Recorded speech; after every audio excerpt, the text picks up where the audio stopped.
Hello दोस्तों, this is Himanshu Makwana और आज मैं इतना एक्साइटेड हूँ कि मेरा पहला एपिसोड शूट होने जा रहा है, वो भी ऐसे मेहमान के साथ जो अपनी फिल्म में इतने बड़े लेवल पे काम कर चुके हैं और मुझे उसकी ना पर्सनल आवाज़ और उसके बोलने का तरीका बहुत पसंद है क्योंकि मैंने उसकी रील वगैरह देखी हुई है। तो आइए, मैं जिसकी बात कर रहा हूँ उनसे मिलते हैं, आरजे जय साकरिया जी से। तो जय साकरिया जी, कैसे हैं आप? एकदम मस्त। थैंक यू मुझे पॉडकास्ट के लिए इनवाइट करने के लिए। जी बिल्कुल बिल्कुल। तो मैं ये जानना चाहता था सबसे पहले कि ये जो आवाज़ होती है वो कैसे पाई जाती है? आवाज़ तो क्या है कि कुदरत की देन समझो, कुदरत का करिश्मा है। हमारे गुजरात में, गुजराती साहित्य में एक बहुत अच्छा दोहा है जिसको कबीर के दोहे है, वैसे ही हमारे में दोहा जी गुजराती में जे कहवाय जी कि गाવું तरવું ने बोलવું नाड़ी न्याय ने छड़ा तस्करવું ने फावવું એ आठे आप कड़ा।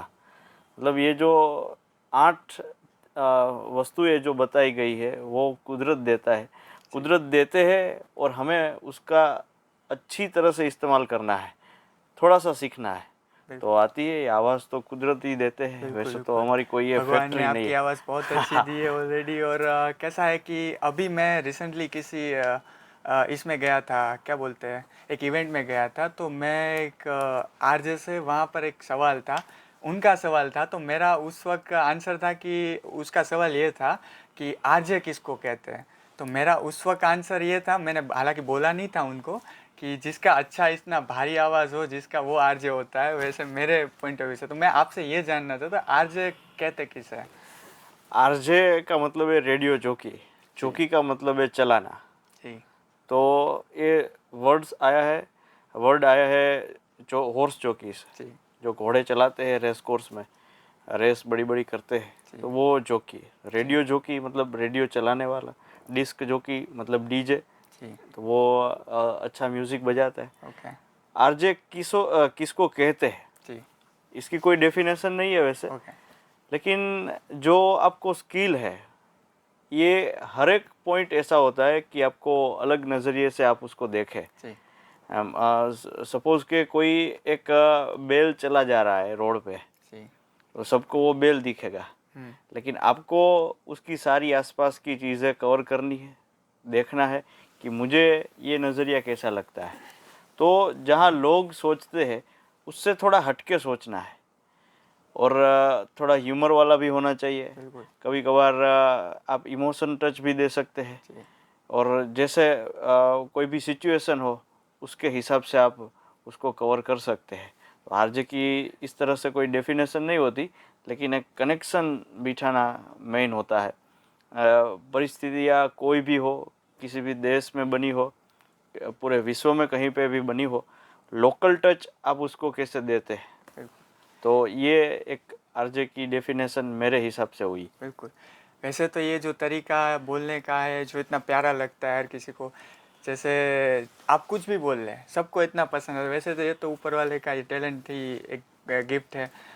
तो ये जो वैसे थोड़ा बहुत तो मिल ही जाता है कि ऊपर वाले ने टैलेंट दिया है तो हम कर रहे हैं। तो ये जब हमारे दिमाग में आता है कि हमारे पास ये ऊपर वाले ने दिया है, कि कुछ जैसे किसी को राइट लिखने का टैलेंट दिया, किसी को डायरेक्शन का दिया, किसी को एक्ट करने का, आपको आरजे का कोई ये टैलेंट दिया, तो आपको जब कैसे लगा कि मैं ये सारी चीज़ें कहाँ से दिमाग में आया कि मैं आरजे बन सकता हूँ, बनने का प्लान है मतलब? कोई प्लान नहीं था। मैं मिडल लोअर स्टूडेंट था, इतने सारे परसेंटेज भी आ नहीं रहे थे एजुकेशन में। तो मुझे पहले साहित्य का शौक़ था, बहुत शौक़ था गुजराती साहित्य। तो वो मैं सुनता था, और पूरे दिन का जो मैंने कार्य किया है वो मैं रात को डायरे के फॉर्म में, जी। डायरे के फॉर्म में पेज सिर्फ पे। डायरो ही नहीं, ओके। सिर्फ डायरे के फॉर्म में सब लोगों को सुनाता था। अच्छा। तब ये 2008 की बात है, 7-8 की बात है। ये फ़ोन वगैरह कुछ इतना था नहीं, था नहीं। था तो किसी के पास था, जी स्विच वाले फ़ोन थे। तो ये सब लोग सुनते भी थे, जी सब लोगों को आनंद भी आता था। आगे बढ़ा, स्कूल में मैंने परफॉर्म किया, और मेरी एक मुझे अच्छा लगता था, न्यूज़पेपर में छोटी छोटी लाइंस आती थी, जी और कई सारे आर्टिकल ऐसे आते थे, तो मैं उस सब का कलेक्शन करता था। जी। धीरे धीरे आगे बढ़ा। फिर मैं मिमिक्री करता था, कोई एनिमल से उसकी आवाज़ें, ट्रेन, प्लेन, मशीन, एक्टर, वो सब की आवाज़ें निकालता था। तो बस ऐसे ही निजानंद के हिसाब से ये सब करते थे। स्कूल में गए, एक प्रवास में गए, वहाँ पे भी ऐसा किया। सर ने बोला तुझे ये सब कुछ हमारे प्रेयर हॉल में परफॉर्म करना है। मेरे पैर तो कांपने लगे, मैं क्या बोलूँ। फिर राजकोट का स्थापना दिन था, उसके दिन मुझे एक कविता परफॉर्म करने को बोला। मैंने गुलाबदान बारूद जी की अपड़ू राजकोट ऐसी कविता है, वो मैंने परफॉर्म की। तब तो पैर कांप रहे थे। फिर कॉन्फिडेंस आता गया, मैं आगे बढ़ता गया, सब लोगों का सपोर्ट अच्छा रहता था। बाहर साइंस 12th में साइंस किया। फिर उसमें रेड एफएम में एक कंपटीशन चल रही थी, नाम मैं भूल गया, हाँ, कॉमेडी किंग, राजकोट का कॉमेडी किंग, उसमें मैं टॉप 10 में आया था। जोक्स और शायरी कुछ के दूध पीड़ू હોય तो डायरेक्ट छास ना થાય, आजकलની परीक्षाમાં तो लेखक ही पास ना થાય। ये ऐसी एक दो शायरी थी, वो चल रही थी। और बस ऐसे ही आगे बढ़ता गया। कॉलेज में आए, कॉलेज के अंदर जो कॉलेज के टसनबाज, वही रेड एफएम की ही एक्टिविटी थी। उसमें भी 2-3 साल में टॉप पे आया, राजकोट में टॉप 5 में आया। फिर इंटरजोनल कंपटीशन थी, उसमें मिमिक्री परफॉर्म करता था। 5 मिनट दी जाती है, उसमें मैक्सिमम आवाज़ आप निकालो, ऐसी कंपटीशन, और परफेक्ट ज़्यादा होनी चाहिए। तो 2014 में राजकोट में फर्स्ट आया। फिर इंटरजोनल के लिए ऊंझा महसाणा गया था, वहाँ पे कोई चांस नहीं लगा। फिर 2015 में राजकोट में दूसरा नंबर आया, पूरे गुजरात में तीसरा नंबर आया। इसके बाद 2016 में फिर से राजकोट में फर्स्ट रैंक आया। तो इसी तरह से सोचा कि इंजीनियरिंग तो मैंने की है, लेकिन ये फील्ड भी शायद मेरे लिए ओपन है। 2070 से 2018 तक 9 महीने तक मैंने पूरे इंटर्नशिप की, 1.5 साल की। 9 महीने रेड एफएम में की, इसके बाद 6 महीने माई एफएम में की राजकोट में। तो स्टाफ कोई रिस्पॉन्स देता था, नहीं देता था, कोई सिखाने वाला था, नहीं था, लेकिन हम अपने आप ग्रो करते गए।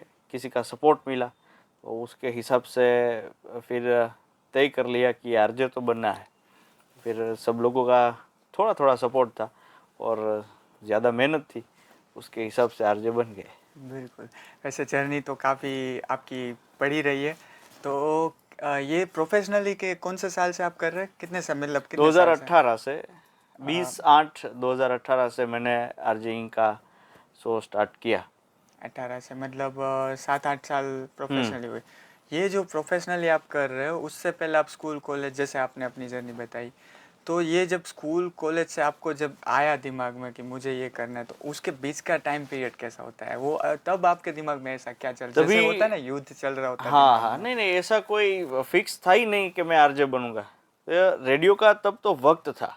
अब ये सोशल मीडिया ने रेडियो को झुका दिया है। अच्छा। तो झुका दिया है, उसके पीछे मैं ऐसा समझता हूँ कि शायद रेडियो की टीम ऐसा वर्क नहीं करती है, या फिर ऐसा होता है कि आरजे कई सोशल मीडिया डिजिटल पे ज़्यादा ध्यान देने लग गए। तो रेडियो अभी भी कंटेंट दे सकता है, रेडियो अभी भी जीने लायक है, वो वेंटिलेटर पर अभी नहीं गया है। जो उसको फिर से ताज़ा किया जाए, उसको पानी छाट के जगाया जाए, ऐसी एक्टिविटीज़ की जाए जो लोगों के बीच में जाके हो सके। लेकिन उसके पूरी जड़ ये सोशल मीडिया है कि डिजिटल इतना आगे बढ़ गया है। तो अभी देखो, फ़ोन में ही रेडियो नहीं आ रहा है, तो लोग कैसे सुनेंगे? वैसे डिवाइस लेने के कोई ऐसा सोच नहीं सकता कि चलो मैं निकलता हूँ तो ये 150-200 का एक डिवाइस लेके जाऊँ, रेडियो सुनूंगा। तो ये डिजिटल ने ये पूरा ख़त्म कर दिया। तो ऐसा है, जब से वाईफाई आया तो वो तो यूट्यूब पे गाने हाँ वाने सब चल रहे हैं, हाँ। ऐड वगैरह। तो वैसे कोई पहले से डिसाइड नहीं था कि मैं आरजे ही बनूंगा। लेकिन एक पारी ऐसी आई, ये सब सीखते गया, ये सब देखते गया, तब रेडियो का ज़माना था। बिल्कुल। मतलब ये 2018, 19, 20, बाद में 19 में कोरोना आया। तो उससे पहले सब लोग सुनते थे, रिस्पेक्ट करते थे, अभी भी करते ही है, वैसे नहीं है, लेकिन वो एक पीक टाइम था कि लोग रिस्पेक्ट से सुने। अभी हम कभी लोगों के पास वही एक तरीका था ना, तो फिर एंटरटेन होने का वही एक चीज़ थी। हाँ, अब फोन आने के बाद वो तब सारी कई चीज़ें हो सारी गई। एक्टिविटीज़ चलती थी, तो उसके हिसाब से कनेक्शन ज़्यादा बनता था। बिल्कुल लोग हमारे यहाँ पे आते हैं, बैठते हैं, कुछ बातें करते हैं, हमें भी अच्छा लगता है लिसनर हमारे साथ आए। क्योंकि रेडियो कैसा है, वो सिर्फ श्राव्य माध्यम है, अच्छा दृश्य माध्यम नहीं है। टेलीविज़न है तो ये दृश्य माध्यम है। अभी ये ऑपरेशन सिंदूर चला जी तो 1971 इसके अंदर जब युद्ध हुआ था, तो ये जी पूरी एडवर्टाइज जानकारी रेडियो के माध्यम से ही प्रसारित की गई थी। बिल्कुल रेडियो लोगों के जीवन में एक अधिक महत्व रखता है, जी वो मायने रखता है। तो उसी हिसाब से तब मैंने सोचा था कि ये तो करेंगे ही, रेडियो बिल्कुल तो करना ही है। तो मेहनत करते गए और यहाँ तक आते गए, बिल्कुल बिल्कुल सब लोगों के सपोर्ट के साथ। बिल्कुल खास करके लोगों का सपोर्ट सबसे ज़्यादा था। बिल्कुल। तो ये बीच में जब आप ये बोल रहे थे कि कॉमेडी किंग की कंपटीशन कुछ चल रही थी, तो राजकोट का वो जो तो वो क्या था, मतलब वो सुन सकते हैं हम एक बार? नहीं, वो क्या कि हमें बताया गया था कि तुम यहाँ पे शायरी बोलो, जोक्स बोलो। जी तो तभी तो पूरा लिस्ट करके गया था। अच्छा कहीं कहीं से हम क्रिएटर तभी नहीं थे, ओके तो कहीं पे भी सुना होगा तो वो लिख के जाते थे। ओके तो ये पूरा पेज पढ़ के वहाँ पे सुनाना होता है। और टास्क ये होती है कि मेरी तरह से कई लोग आते हैं वहाँ पे, बिल्कुल तो ये स्टूडियो में बिठाते हैं। फिर आपको अपनी शायरी बोलनी है, जोक्स बोलना है। बिल्कुल तो वो जब आप बोले हम्म, तो किसी को हंसी नहीं आनी चाहिए। अच्छा अगर हंसी आए तो अब ऐसे रख के हंसना है। तो उसी तरह से सिलेक्शन करते थे कि अच्छा जिसमें ये ज़्यादा आवाज़ आए वो अच्छा कैंडिडेट है। क्या बात है। तो ये जब आप बीच में एक ऑपरेशन सिंदूर की बात की, तो आपको क्या लगता है उसके उसके बारे में, क्या अभी माइंड सेटअप है आपका? मतलब किसके? जैसे अ, अभी चल ही रहा है रिसेंटली अभी, तो ऑपरेशन सिंदूर, पहले तो ये वर्ड से बहुत अच्छा है कि वो क्या सोच के रखा हो, मतलब उसके बारे में क्या बता सकते हैं आप? सही है। जैसे आजकल सोशल मीडिया पे इतने सारे वीडियोस चल रहे हैं, काफ़ी पार्टीज कुछ ना कुछ बोल रही है, तो वो चीज़ के बारे में हम क्या डिस्कस कर सकते हैं? हम ऐसे सिविलियन, एज अ सिविलियन कुछ नहीं कर सकते, बिल्कुल कुछ बता भी नहीं सकते। हमारा उतना होल्ड भी नहीं है कि हम किसी को भी किसी की तरह से बयान दें। बिल्कुल तो एज एन इन्फ्लुएंसर बता सकते हैं, एज एन आरजे मैं आपको बता सकता हूँ कि हो सके उतनी सही माहिती, जितनी इन्फॉर्मेशन है वो फैलाई जाए। आ, वो देश में ऐसा हुआ, पाकिस्तान में ऐसा हुआ, वो देश हमारे साथ नहीं है, वो देश पाकिस्तान के साथ है, ऐसी कोई इन्फॉर्मेशन फैलाने का श्रेय हमको नहीं जाता है। और गवर्नमेंट ये स्ट्राइक भी कर रही है साथ साथ। ऑपरेशन सिंदूर तो है ही, साथ में ऑपरेशन डिजिटल भी है। अच्छा। जो देश के बारे में गलत फहमियाँ फैलाता है, अफवाहें फैलाते हैं, वो सबको वो बैन कर देगी। ऐसे लोगों को मौका चाहिए होता है, जैसे ये चल रहा है तो उसके बीच में बहुत सारी ऐसी दूसरी दूसरी चीज़ें भी चल रही है साथ में, यूएफओ आ गया, कुछ और चल रहा है, ये तो सब ये लाइक फॉलोअर्स शेयर के लिए। बढ़ाने के हाँ जी लिए कि हमारा इतना फॉलोअर्स बेस हो, क्या करेंगे आप? वो ये सब फॉलोवर को आप सरहद पे भी तो नहीं जाने जी देंगे। ये क्या करेंगे फॉलोवर लाके? बिल्कुल। तो ये क्या है कि अपने आप से जेने जे उसके मन लिए में सिर्फ आवे आरजे को हाइला जे सुने जाने दे। और या मीडिया को सुने, किसी और को मत सुने। हाँ, और नहीं, सबको ऐसा अभी मेरा चलना चाहिए। मैं वायरल होने के लिए ही ये धरती पे मैंने जन्म लिया है। वायरल होके क्या करेंगे? बिल्कुल अब बुखार तो है नहीं किसी को आएगी, तो ये वायरल क्या है? वायरल बस कोई नहीं है, ऐसे दिमाग में चला जाता है, वायरल होना है, वायरल होना है। लोगों को इन सारी चीज़ों से, मतलब काफ़ी सारे लोग ऐसे नेगेटिव भी लेते हैं, कुछ लोग पॉजिटिव भी लेते हैं, चलो ठीक है अच्छा हुआ।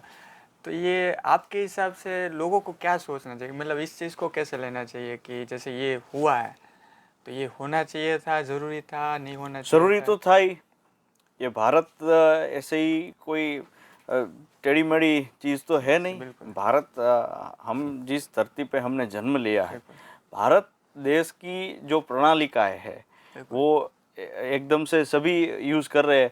हमारा आयुर्वेद शास्त्र हो, हमारा साइंस हो, बिल्कुल जब ज़ीरो दिया मेरे भारत ने, तारों की भाषा सिखलाई, तो ये हमारे भारत के अंदर ही पैदा हुए सब। बिल्कुल महाभारत का आप उदाहरण ले लो, रामायण का उदाहरण ले लो, तो ये हमारी ऋषि परंपराओं के अधीन ये देश चल रहा है। हमारी संस्कृति, हमारी परंपराएं, और उसके खिलाफ ये लोग जो आवाज़ उठा रहे हैं वो गलत बात है। कोई शांति से रहो, कौन आपको मना कर रहा है? हम्म, भारत ने कहाँ पहले जाके उसको ऐसे सामने से गोली मारी? वो सामने से आए। वो सामने अभी तो एक बार हुआ ऐसा तो नहीं है, छोटा मोटा चल ही रहा है। चल ही रहा है। ऐसे कोई बिना संजोग ऐसे ही गोली लगा देते हैं, तो ये न्याय नहीं है। पहले भारत के सैन्य के हाथ बंधे हुए थे, बिल्कुल अब वो आज़ाद पंछी है। सही उसको कुछ किसी को परमिशन लेने की ज़रूरत नहीं है, वो खुद ही परमिशन है, बिल्कुल। वो तो खुद ही मतलब परमिट पहले है। से तो अभी का वो सिस्टम बचा हाँ, है। ये होना ही चाहिए, बिल्कुल ये होना ही चाहिए। और जो हो रहा है वो बहुत अच्छा हो रहा है। ये नाम सिर्फ सिंदूर है, लेकिन ये इसकी जो आगे की इसका जो फ्यूचर है जी पाकिस्तान का, वो जी बहुत गंभीर होने वाला है। पानी तो चिक गया, बिल्कुल। तो अब वो जीव भी जाएगा, ऐसा है। वैसे ये बीच में मुझे एक सवाल आया था कि ये इसका रीज़न क्या हो सकता है कि सिंदूर लिखा उसने मिशन सिंदूर लिखा, उसके पीछे का जो मैंने सोचा है वैसा ये रीज़न है कि सभी आदमियों की हत्या की गई है। बिल्कुल सब मेल लोग ही थे जिसको हत्या की गई, और सभी की पत्नियों को ऐसा बोला गया था कि आपके वड़ा प्रधान जी का पास के जाके बोलो आपका धर्म क्या है। अच्छा तो धर्म में पुरुष को विष्णु माना जाता है, स्त्री को लक्ष्मी माना जाता है। तो उसने ये दिखाने के लिए, तड़प तड़प के मारने के लिए ये पूरी साजिश की कि सिर्फ भाइयों को ही मारे। तो जिन जिन स्त्रियों का पति खोया है, जो स्त्री विधवा हुई है, उसका ऋण चुकाने के लिए भारत के सैन्य ने ये नाम सिंदूर रखा कि ये आपका सिंदूर हम ऐसे ही उजड़ने नहीं देंगे। आपके सिंदूर की हम मायने रखते हैं, आपके सिंदूर की हम वैल्यू करते हैं। तो पाकिस्तान में कई उसमें तो ऐसा कुछ है नहीं धर्म में। तो ये सिंदूर इसलिए कि सभी विधवा बहनों को और परिवार को सुकून मिले, और सुकून मिला है बिल्कुल एक कार्य से, इसीलिए इसका नाम शायद सिंदूर रखा होगा। बिल्कुल। तो अब हम बात करते हैं थोड़ा बॉलीवुड के बारे में। आपको कैसी मूवी पसंद है? कॉमेडी, लव वगैरह? मुझे मूवी ही पसंद नहीं है। मूवी पसंद नहीं है? हाँ, मैं देखता ही नहीं हूँ। ग्लास कब देखी थी? हाँ, पता नहीं कौन सी, ये कोई पेट्रियोटिक ही फिल्म थी, लेकिन मालूम नहीं मैंने कौन सी देखी थी सही में। कौन सी भी तो नहीं याद आती। अभी की कोई भी फिल्म नहीं थी? पहले की भी, अभी कोई आएगी तो मैं देखूंगा, वो मालूम नहीं। अच्छा, तो क्यों नहीं देखते आप फिल्म? नहीं, पसंद ही नहीं है। क्या है आज की फिल्में पसंद नहीं है या फिल्में ही पसंद नहीं है? फिल्मों में होता क्या है, वो अच्छा है, फिल्में देखनी चाहिए सभी को। मैं ऐसा मान रहा हूँ, सब लोग देखते हैं, मैं नहीं देखता, मुझे नहीं अच्छी लगती, क्योंकि वो नींद आ जाती है और टॉपिक शायद सेंसलेस है, ऐसा मेरा मानना है। सभी लव स्टोरी होती है, बिल्कुल हाँ, सभी में हीरो जीतता है, एंड में वो शादी हो जाती है और सब अपने घर चले जाते हैं, हम अपने घर चले जाते हैं। उसमें कुछ नया क्या है? फिल्में होती है क्या कि जो बहुत पुरानी फिल्में हमारी बात करें तो ये सभी फिल्में एक मैसेज के हिसाब से आती थी। मनोरंजन है ही फिल्मों में, तो वो पर्पस भी है, लेकिन फिर ये ट्रेंड ही है कि लव करो, ये झगड़ा करो, फाइटिंग करो, बस खत्म। फिर एंड में मिल हाँ, या फिर कॉमेडी वाली हो तो वो कई कई देखी है बीच बीच में, ज़्यादा नहीं देखी। कोई ऐसी फिल्म याद है? याद कोई एक भी नहीं है। ओके, तो ये आपके हिसाब से जैसे मैसेज टाइप हो, ऐसा ये होना चाहिए। तो आप भी गुजराती, मैं भी गुजराती, आपको कोई गुजराती मूवी याद है ऐसी कोई अभी की? नहीं, गुजराती स्टार्स सब लोग आते हैं हमारे साथ, इंटरव्यू करते हैं, उसके रिव्यू मैं सुन लेता हूँ। ओके वो स्टार्स के साथ अच्छा इंटरव्यू भी कर लेता हूँ, ट्रेलर में देख के हम वीडियोस मतलब भी ट्रेलर बनाते हैं। वगैरह तो आप हाँ देखते ही हाँ, होंगे? वो सब देखता हूँ, अच्छा ट्रेलर सब देखता हूँ। ओके। हाँ, तो आपने ये मार्को का भी ट्रेलर देखा होगा अभी, जो वायलेंस पे नहीं नहीं, banned अभी हुई। थोड़े टाइम से वो भी बंद है, ट्रेलर भी बंद है। ऑफिस में थे तब सब देखते थे, अभी ऑफिस नहीं, वर्क फ्रॉम होम है, तो ऐसे कुछ ओके दिखने का आता नहीं। ओके, मतलब ट्रेलर वगैरह ही से ऑलमोस्ट सॉन्ग वगैरह सुनते हैं, बाकी सॉन्ग भी नहीं सुनता, आपके हिसाब से क्या होनी चाहिए मूवी? वो मैं देखता ही नहीं हूँ, तो ये अगर मेरा आप अगर फिल्म बनाए तो कैसी फिल्म बनाएंगे? नहीं नहीं, ये मेरा सब्जेक्ट ही नहीं है। मैं इसके बारे में कुछ बोलूँगा फिर भी वो टेढ़ा मेढ़ा हो जाएगा। तो मेरा कोई ऐसा हक नहीं है कि मैं देखता नहीं हूँ तो इसके बारे में मैं कुछ रिव्यू दूँ। बिल्कुल जो कर रहे हैं वो अच्छा ही कर रहे हैं, अच्छा ही कर प्रोडक्शन रहे हाउस, डायरेक्टर सब लोग अच्छे ही है, तो मैं कोई बता नहीं सकता क्योंकि मैं देखता नहीं हूँ, बिल्कुल। ऐसा है। ओके डन है। तो आज आपसे मिलकर बहुत सारी चीज़ें हमें भी सीखने को मिली कि एक तो आपका बोलने का तरीका मुझे बहुत पसंद है। सारे आरजे का पता नहीं आवाज़ कहाँ से आती मुझे आप ये बताइए कि ऐसी आवाज़ अगर मुझे चाहिए तो क्या करना पड़ेगा? आवाज़ मैंने बताया, इसकी कोई फैक्ट्री नहीं होती है, डिमांड वगैरह तो कुछ नहीं है कि सारे आरजे जितने भी ये काम कर रहे हो उसके सबकी आवाज़ इतनी अच्छी कैसे हो जाती है?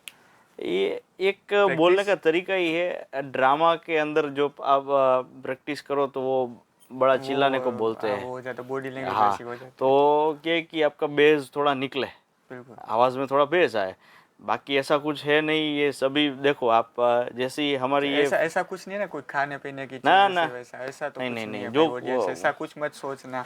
भगवान जी देते हैं सबको अच्छा ही देते हैं, और वो देते हैं उसमें कुछ मिलावट नहीं करनी चाहिए, बिल्कुल थोड़ा ख्याल रखना चाहिए, मिलावट नहीं करनी चाहिए। बिल्कुल बिल्कुल।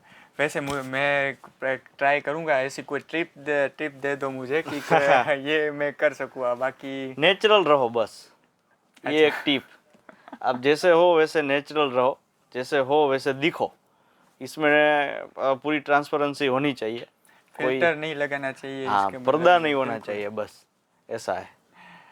चलिए आपसे मिलकर आज बहुत सारी चीज़ें सीखने को मिली है, बाकी मैं ये ट्राई करूँगा, फिर पक्का। भी ट्राई करूँगा ये तरीका बोलने का।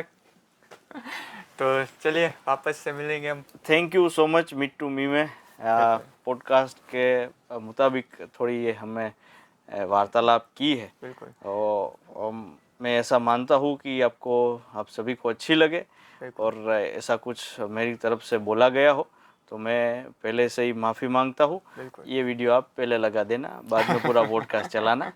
थैंक यू, धन्यवाद। चलिए मिलते हैं।